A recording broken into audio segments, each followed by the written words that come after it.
the syndicate meeting.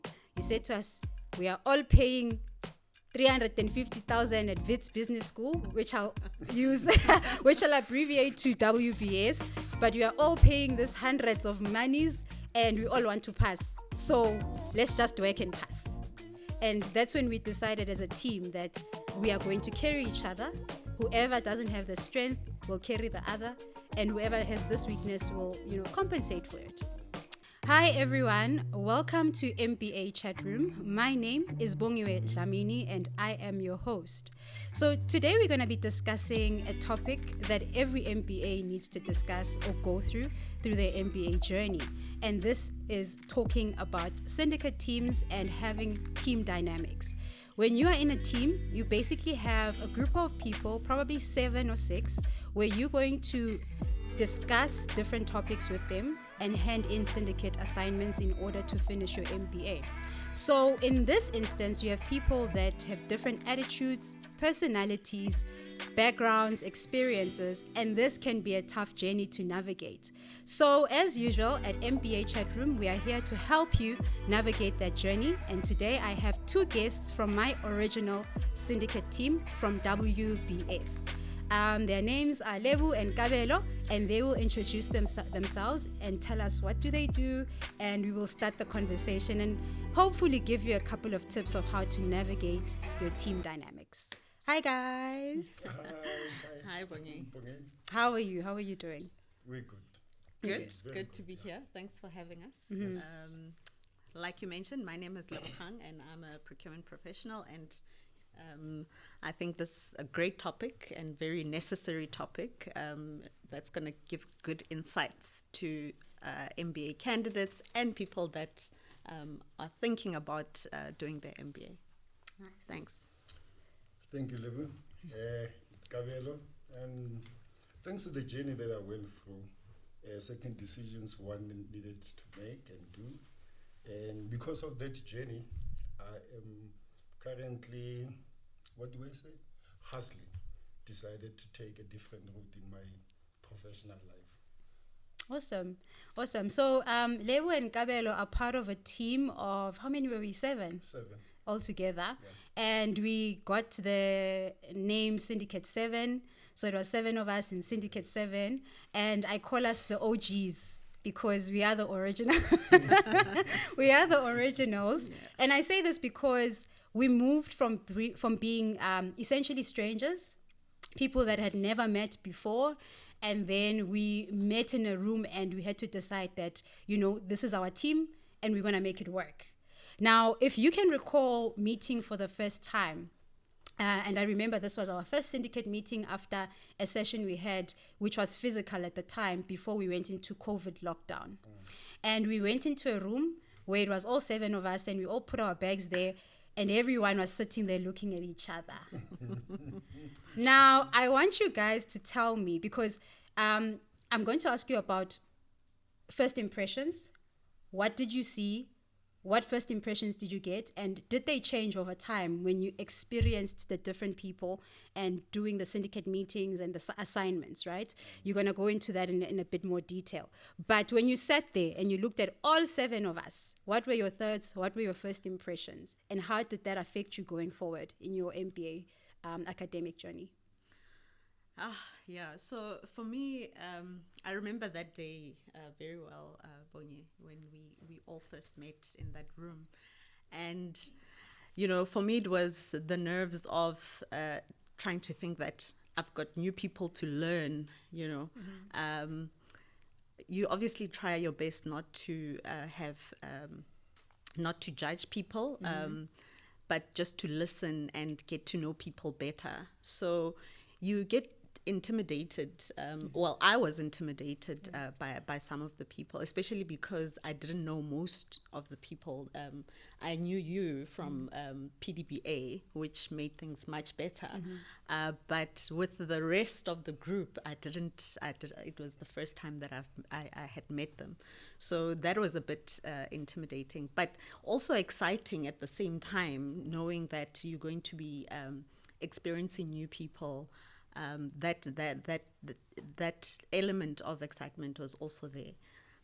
So yeah, those were my initial feelings, and obviously, definitely, the experience changed over time when you experience the different individuals, getting to know them better, and actually realizing that, oh, okay, I thought Kabelo was like a serious guy, but then when you get to speak to him and get to know him, then you realize that, oh, wow, he's a G. Like, so yeah, it was a great experience for me initially. Yeah.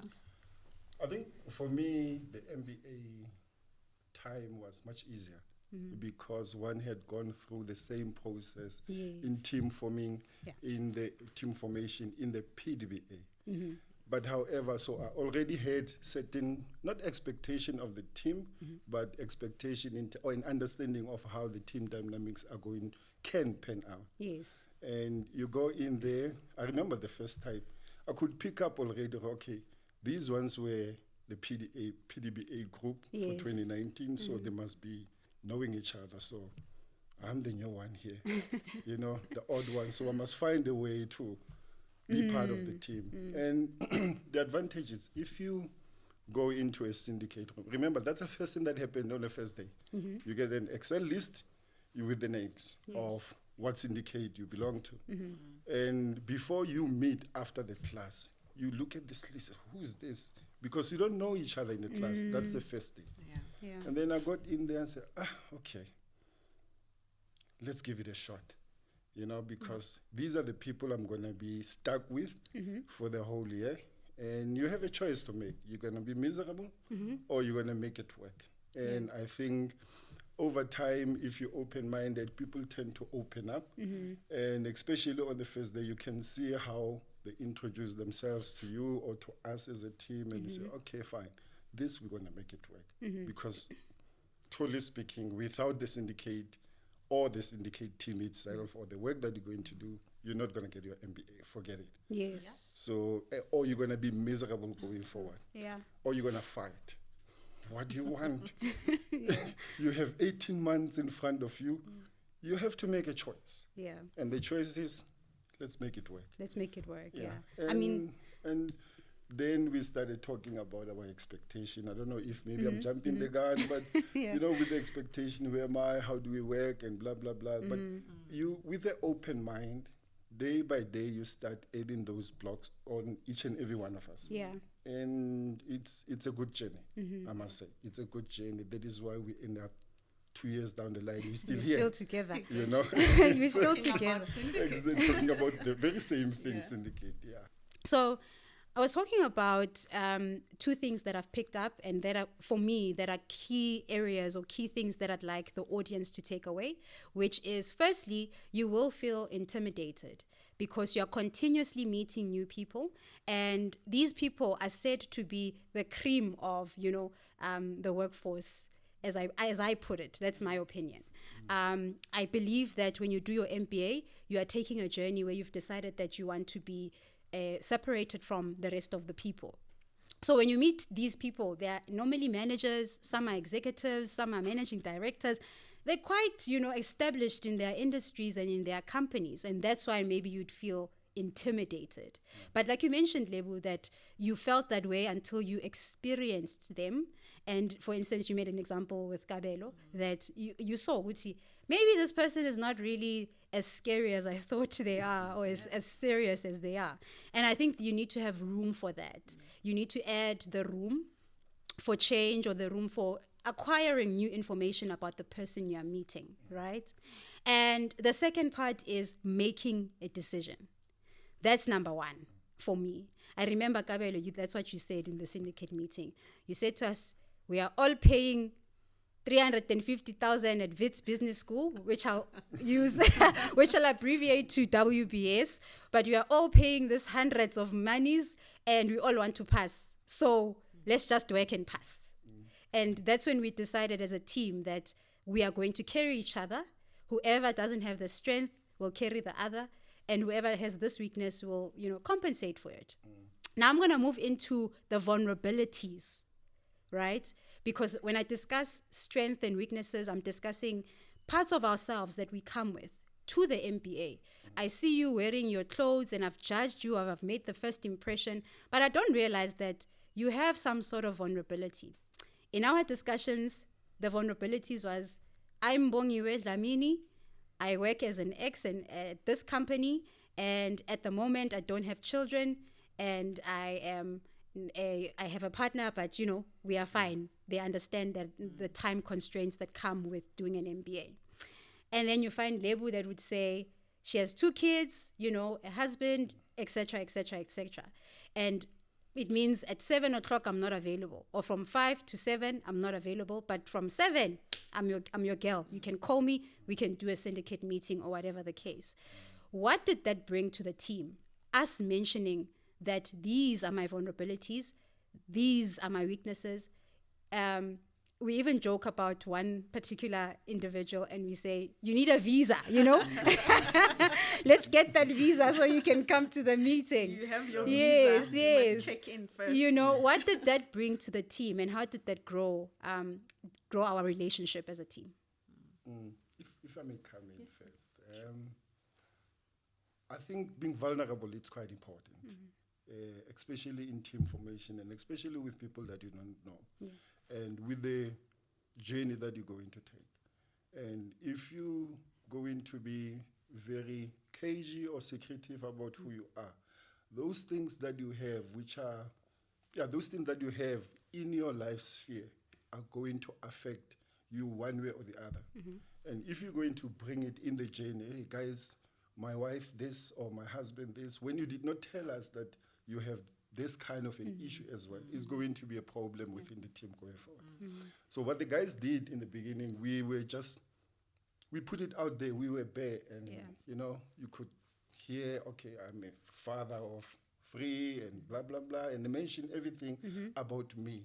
Issues that might affect my performance within the team going forward, I put them out there. So that when that eventuality comes, it doesn't come as a surprise. So guys were completely honest with themselves, and we were not having we did not have any surprises going forward. And it makes it easy for the guys to absorb and support you during that time, because you need the support of all these guys that you have. And without that support, and if they do not know, they're gonna start, we're gonna start as a team and say, but why? Yeah, you never mentioned that. You never mentioned that. And that is quite important, to be vulnerable and open with your team from day one about who you are and your life world where you're coming from. Yeah, no, that's vulnerability. It's a very important aspect. I think it's not easy to be vulnerable for a lot of people, especially to be vulnerable around people that you don't know. Strangers. Sometimes you find that it's actually easier maybe to be vulnerable with maybe one person, within your syndicate than another, which is also okay, but you just need to make sure that you give a bit about yourself. MBA it's a tough journey, and it takes a lot from your life. It actually just becomes your life. You know, so the people that are in your syndicate are like they become your family. They become your support structure. So it is very important for them to get a bit of insight into what is happening in your life, your likes, your dislikes, your weaknesses. And it's not something that just happens immediately as well. Sometimes it takes a bit of time to actually open up. And as you get to know the people, then you realize that, okay, I can trust these people. I can be free around these people. But it just makes the journey much easier for the entire syndicate. Yeah, that's so true. And in the conversations as well, when we had that discussion, and basically saying, this is my weakness. And, you'd say it as far as you wanted to. You didn't have to give us your full life story. You'd only give us what is necessary for us to go through this journey with you, being empathetic and understanding that these are the things that we will encounter with you, right?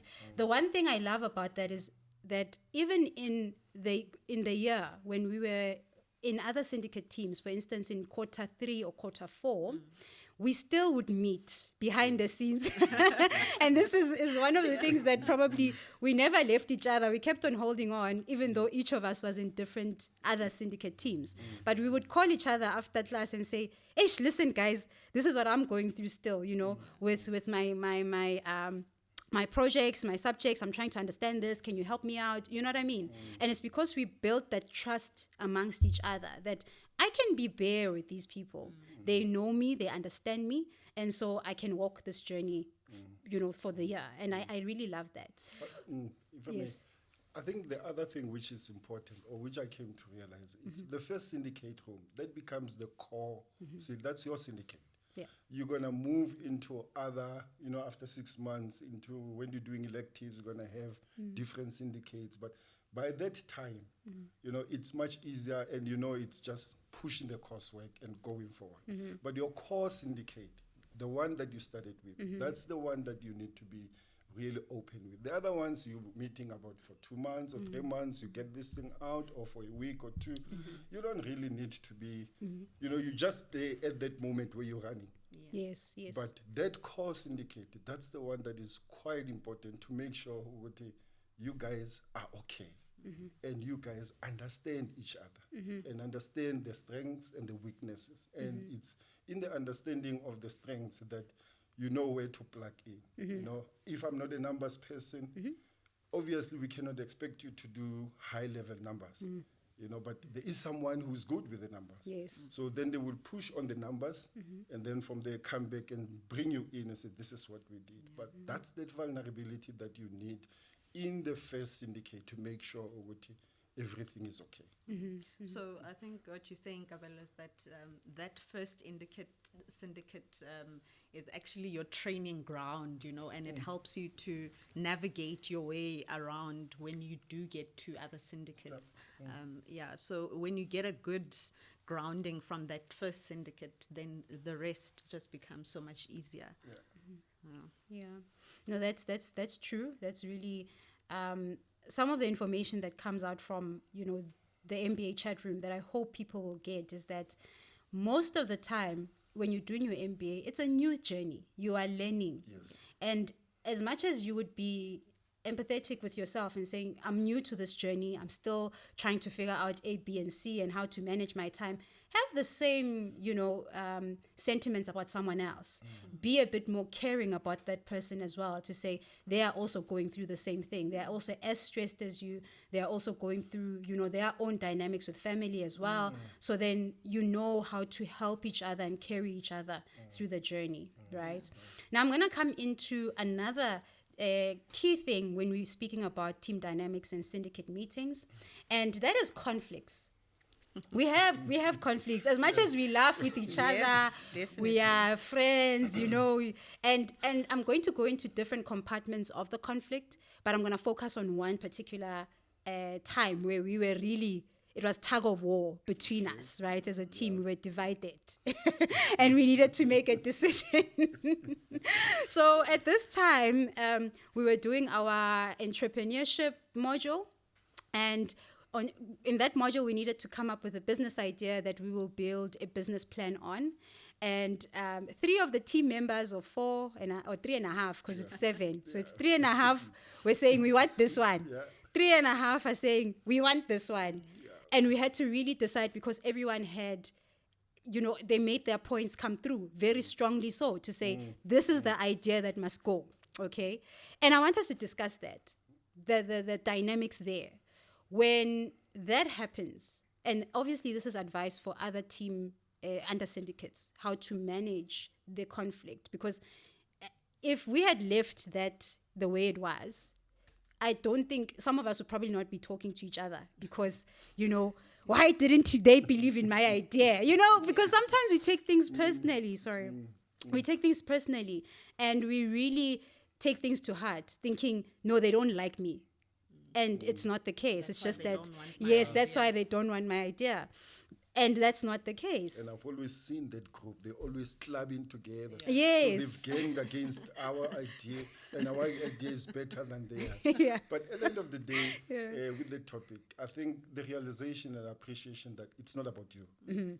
It's about the team. Yes. That is the most important It's thing. not personal. And it's not. It's never personal. Yeah. So once we have graduated from the vulnerabilities issues, that's when you start talking. The next stage, it's talking about these nitty-gritties about the MBA, where you have a topic.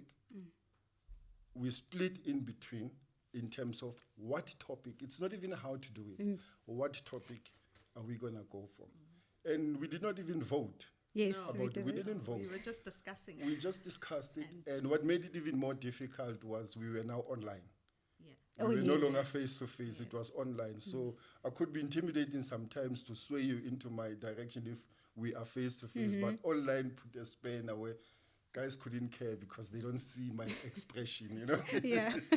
Yes. But at the end of the day, once we've decided, because we got to that cul-de-sac, and we said, to move wherever we go, that topic is our topic. Doesn't matter whether it came from which side, but that is our topic. And that was the nice thing which I saw and how we dealt with it, because there were no issues of egos there. We trusted each other that okay, if we go with this topic, we will make it work. And after deciding on a topic to go for, we forget about the other suggestion, and everyone else was really pushing to get the topic on board. And we did. Yeah, we did. Yeah. I think for me, that experience just showed how important it is to actually, sell your pitch and sell your ideas to your team members. That's very important. So you're just not imposing on your team members to say, this is what we're going to do, but you sell your idea and make everyone understand why you think your idea would work, and there's a lot of negotiation that needs to be done as well. That had to be done. So it's very important to be open-minded, and also not take things personal. Yes. Because it doesn't mean that if we don't go with your idea, we don't like you, or maybe that your idea is not the best of ideas. No, it's just a matter of what is going to work. At the end of the day, we are there to all learn and to get the qualification, and to get the best marks as well. So what is it that's going to help us? Which topic is going to help us achieve that? So those are the learnings, and those are the things that you always need to keep in mind when you get into these conflicting situations.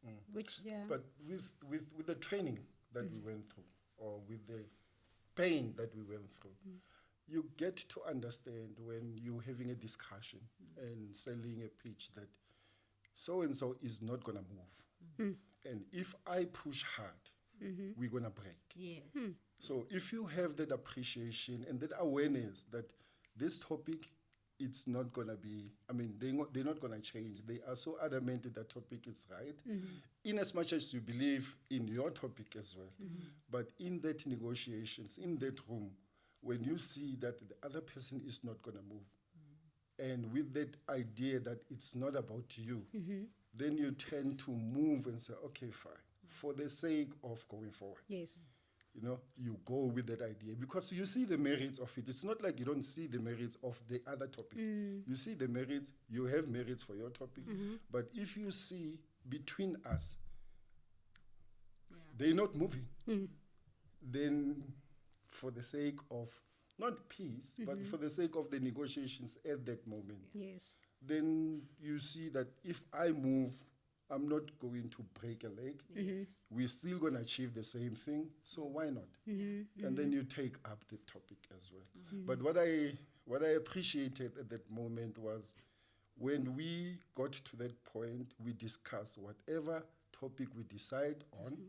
Before we even chose or decided on the topic, we are behind it. Yes. Yeah.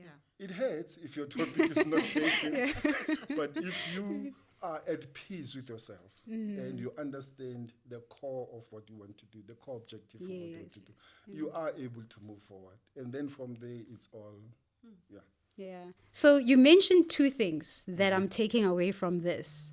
Mainly the fact that ego problems, we don't need that. Yes. Number one, we're going to go a bit deeper into that because I believe for MBAs or even your postgraduate diploma in business admin, which is PDBA, also need that conversation that you egos are not going to play in the syndicate meetings because we are all here for the same reason, for the same goal. We all want to go out of here holding that certificate, right? The second thing I want us to also go into is, you mentioned that we decided that we are going to do whichever idea it is, we are going to go full force, 100%, no reservations. And that is a choice that you make even at work. And I want people to understand, or the audience to understand, that even at work, you are going to have to negotiate your ideas, sell your ideas to your team, to your, So this is practice when you are in the MBA. That this is how you navigate the different personalities, the different belief systems, the different experience. Because when you talk to me about your idea, I'm from a strategic background, and I'm thinking of it from that point of view. And so normally, I would choose the idea based on that bias, that this is my area of focus. And so I don't like that idea. But when you get to working with a team that is as dynamic as we are, and that is, very thoughtful, empathetic, and quite frankly, I think you're the best team that I've had in the MBA. Thank you. That's why we are here, right? That's why you are here, guys. That's why you are here. And I want us to, share that experience so other people can also find those relationships and grow beyond the MBA into being a family. So the first concept, egos. You leave your ego at the door. You're not at work, that's what they say. You leave your personal issues at the door. When you're with your syndicate team, you leave your ego at the gate. What are your thoughts about that? And did you see that coming through in other syndicates as well, across the board, not just us, but across the board, even in class? Because the egos do come in as well in class. And we need to be aware of that, and we need to learn how to navigate that. Yeah, I think, egos, it's hard to put them aside and leave them at the gate, especially when we all in an MBA environment and we all want to prove ourselves. We want to bring the best of ourselves, and showcase that. So it's difficult, but I do agree that you need to leave it at the gate. If you want things to work, if you want to have good relations, if you want your ideas to be heard and you want to learn, then bringing the ego is not going to help much, because you also don't want to make other people feel as if they don't know why they're there, So it becomes very difficult when you're dealing with people that have have those big egos, because then it makes it difficult for others to open up to you, for people to say their ideas, because maybe they're scared that, gosh, maybe they're going to be shut down. And you don't want that. You want everyone to be free, bring their ideas, so that we can all have meaningful discussions. So, yeah. Look, if you come with an ego issue, or if you have issues personally with thinking you're the boss, you must know it all, MBA will humble you. Yeah, 100%. Because it's a generalistic qualification from strategy to very specific, specialized topics, accounting, economics, project management, and so forth, economics. You cannot know it all. So if you come with your ego, you're going to get that subject when you are clueless. Yes. And you're going to need the other guys. Yes. And if you push yourself and continue like that, you're going to find it very difficult for you to ask for help. And that is why you will fall off the wheel. Yeah. That is what MBA does. It brings you to the realization that I am not an expert on everything. And because you're not an expert, and if you realize that, you cannot come with your issues because you're going to need somebody else. And if you came with those issues and you get to a point where you will see that you are so vulnerable, you are so clueless, you need help, and going to have to go to the very same people that you've been playing big on, it's going to be very difficult for you. And it's going to break you. And that's why other people don't even manage to go through the whole thing because of the same problem. So MBA humbles, it's diverse, you cannot know everything else, you're going to need each other. Yes. And in the formation of I don't know how they come up with the formula, if there is, to put people together, but I think it comes out so well that you have such a diverse group that each one of you are going to need each other at some point. Yeah. And egos, it's not in that formula. It doesn't work. Yeah. And you mentioned quite an important thing, Kabelo, about the formula. You don't know what it is, but it comes up with a diverse team. Yes. Where I remember our team, the youngest was 20-something, and then we had, but the way we worked together, you wouldn't tell because we respect each other. So there's going to be that as well, where you have the youngest person in your team, let's say is 25 or whatever the case, and the oldest is 60, 70, whatever. But when you come there and you're saying, we are a team, we're working on this, that goes out the door. You respect each other's opinions because the ego is not there, right? You are functioning from a point of, I want this to work, and so I will do whatever it takes to make it work. And I really did enjoy that aspect of our team. Now, the last thing that I want us to talk about is when you have people that have egos in the team who want to talk more than the others, and you find that there's that 2-3 nyana that are always quiet, those team dynamics, right? Where there's always the two people that talk a lot, and then there's maybe 4 or 3 who are just quiet throughout the 1 hour call. The only time you hear them say something is, okay, bye guys. We never experienced that, but yes, we do find that. Yeah, I'll send you my portion later today. Okay, bye guys, and that's it.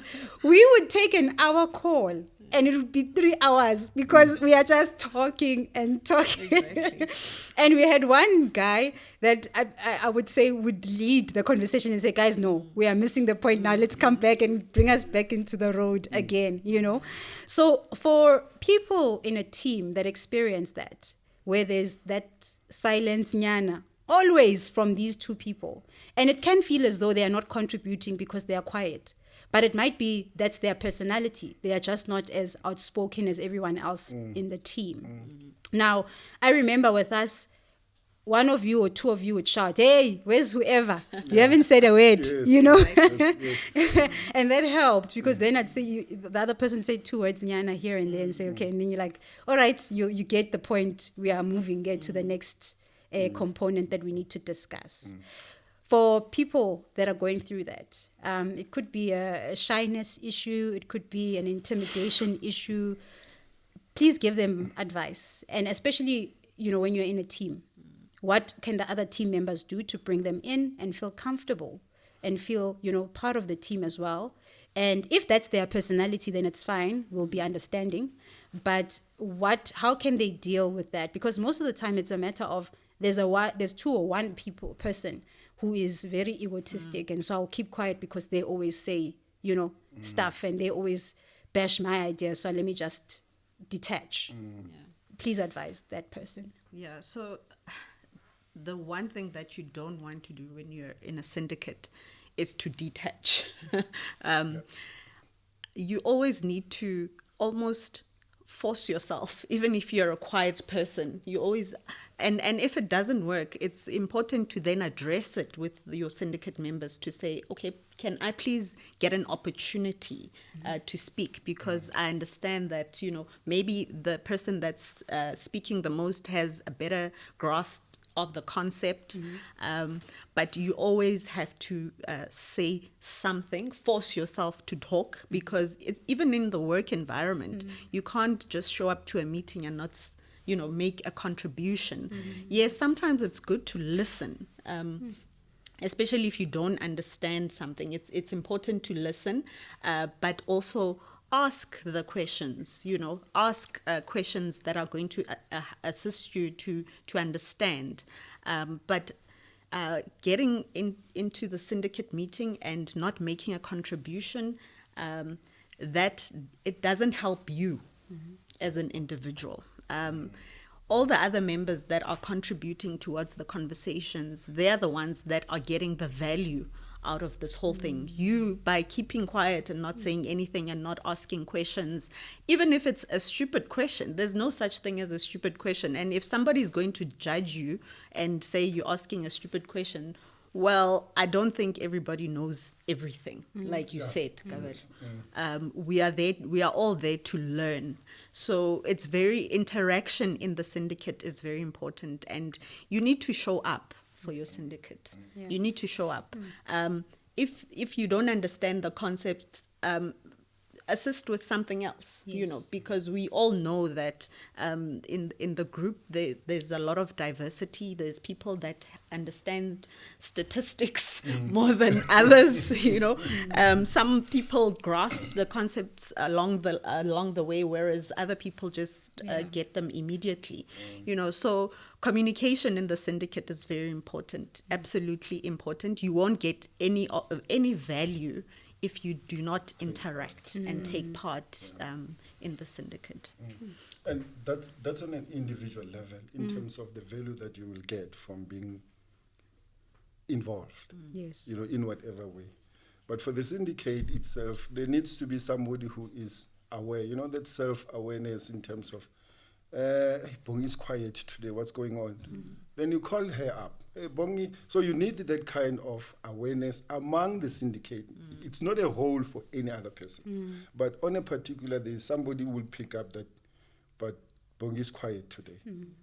Bongi, what's happening? Or Lebu is quiet today. Lebu, what's happening? So you need somebody who can pull any other person up, or the one that talks too much on the day, because when you are an expert or the topic discussed being within your forte, you'd want to talk more. Yes. So you still need somebody else to say, hang on. Just a little bit, you've been talking too much, can we give other guys a chance? And that's how dynamic we were. Any other person could take that role within our syndicate and force the person to come out to contribute. Even if it's just about a question because he doesn't understand, don't keep quiet. So pull up and then pull down as well. And to stabilize the interaction and make sure that we get maximum value out of the syndicate work, because it's all for us, and it's good if we all achieve as well. Okay, and I'm really glad that we come to that conversation of pulling up someone, right? This is the final topic. This can go on, guys. This can go on forever. There was a time where we were discussing a topic for a subject called Business in Society. Is it Business in Society? By Dr. Lumkile. Okay. It's Business in Society, BCSA, yeah. And we were discussing a syndicate project, and everyone was saying, this is it. Everyone was saying, this is it. And I was seated there with my arms crossed, and I'm thinking, I am not doing this project. Because to me, it was discussing a very sensitive issue, And if you remember clearly, I didn't want to be part of it.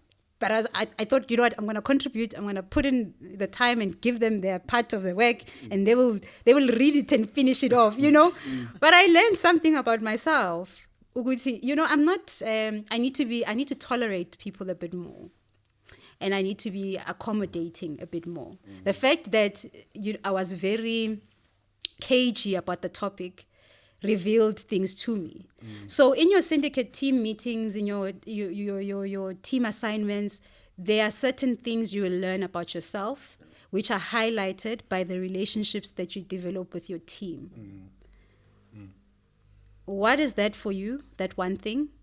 And after saying that one thing, I want you to say, which is the closing of our topic, right? I want you to probably advise a upcoming MBA candidate, a postgraduate diploma, candidate who's also in the process of applying in that journey, or they're already in their syndicate team meeting. What would you tell them to do to make their journey a bit more smoother?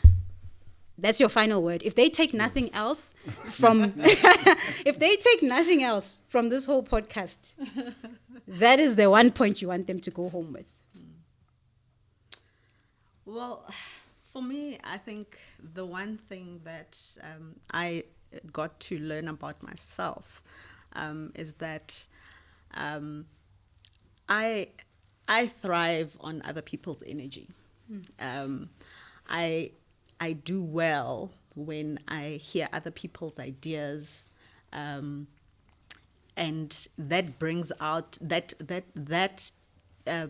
gets my thinking going. It brings out my creativity. And also just analyzing. Okay, why would Bonnie think of this topic like this? I think I enjoy that, because then it kind of like stimulates my thoughts and helps me to come up with probably new ideas, that I would have never thought of. So for me, listening to other people's ideas, being open to other people's ideas, went a very long way for me, and it was a good learning for me, and it's something that I also take to the work environment. I always say to my team, give me your ideas. I want to hear your ideas, because we don't know it all at the end of the day. And as a closing, I think what I want everyone to take away from this is that to make a syndicate successful and for your journey to be more enjoyable in a syndicate, it's important to be open-minded and to show up for your syndicate. Always show up, no matter even if you don't say much, or even if you're not having a good day, just showing up, it actually motivates the rest of your team. So that's that I think is should be a takeaway from this. Be open-minded, listen to others, be patient with your syndicate members. That will go a long way. I think for me, the one take out of this journey was, people tend to say spontaneous is great, is good, but sometimes being spontaneous is not good. And I got to learn that my listening skills, listen attentively, listen with comprehension, analyze the situation, and try to see whatever actions you are making within the syndicate or within your life as a whole. What could happen? What can they lead to?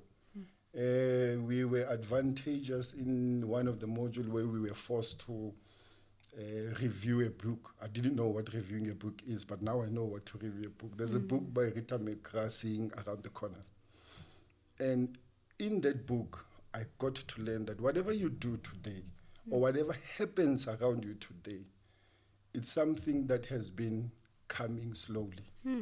You should be able to see your actions or the effect of your actions today. So in your syndicate, whatever you do, whatever step you do, you take, whatever word you say, it's got repercussions. It's got action or a reaction. It might not be immediate. I might hate you on the first day, and you're going to hate me throughout the day, throughout the journey. Think before you speak. What could this lead to? Yes, in those moments when it's heated, which are going to be there, but think before you speak. Yes. How is this going to sit with my syndicate members? It might be one, it might be two, but think before you speak. And that is a good recipe for a good relation within your syndicate, within your professional world, work within your family, everywhere else. And that's the one thing that I took out of the syndicate, because it helped me a lot. And that is why our relationships are still there, because we just did not, we thought, we gave it a thought, anything else before we can put it on the table. Whether it was personal, whether it was work and everything else, we really gave it a good thought. Yes. And if you don't do that, it's a recipe for disaster. That's true. That's my take. Yeah. Thank you so much for joining me. I wish we had all 7 members. This would have taken 10 hours. Just discuss. Yeah, we were not going to finish. But I'm really glad that you guys came and you shared your nuggets, on how to navigate team dynamics when you're doing your postgraduate diploma or doing your master's in business admin, because that's an important part of your journey. And if you can't navigate your team dynamics or your syndicates, you are going down the drain, essentially. So I hope this helps everyone that's doing a PDBA or an MBA. And please do send us your comments and share as well with other people that would like to hear this information.